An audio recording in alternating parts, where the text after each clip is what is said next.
Kidlat News Updates.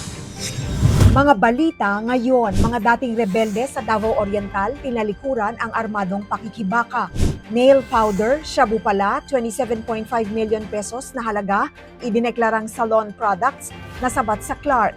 Pangingisda sa Badok, Ilocos Norte na pinaglubugan ng cargo vessel na nanatiling bawal. Ako po si Cesar Soriano para ihatid ang mga nangungunang balita sa buong kapuluan ngayon. Talikuran ang armadong pakikibaka at muling makiisa sa komunidad. Ito ang layunin ng programang inilunsad para sa mga dating rebelde sa Davao Oriental sa ilalim ng Enhanced Comprehensive Local Integration Program o ECLIP at iba pang reintegration initiatives ng pamahalaan. Nagtungo ang 35 benepisyaryo sa PSWDO Happy Home Center sa Mati City noong June 15 upang simulan ang proseso ng kanilang pagbabalik sa normal na pamumuhay at pag-avail ng mga programang pangkabuhayan at iba pang tulong ng gobyerno.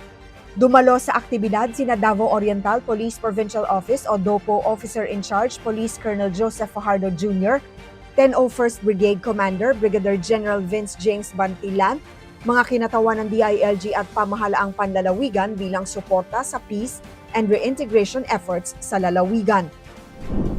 Nasabat ng Bureau of Customs, Port of Clark, ang mahigit 4 na kilo ng hinihinalang shabu na nagkakahalaga ng 27.54 million pesos mula sa isang parcel na galing Estados Unidos at nakatakdang ipadala sa Mandaluyong City. Dumating ang kargamento noong June 9 at sinuri ng mga otoridad noong June 11 matapos makitaan ang kahinahinalang laman sa X-ray scanning at profiling.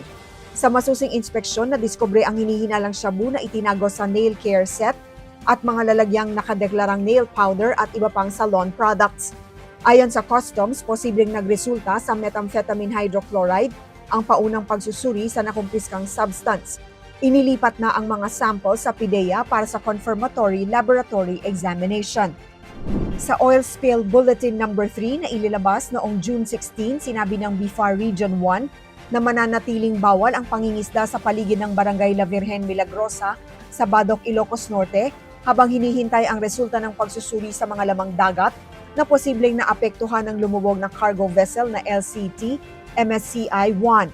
Ayon sa BIFAR, nakitaan ng posibleng oil taint o bakas ng kontaminasyon ang mga sample ng seaweed at shellfish na nakolekta sa lugar bagamat hinihintay pa ang laboratory confirmation.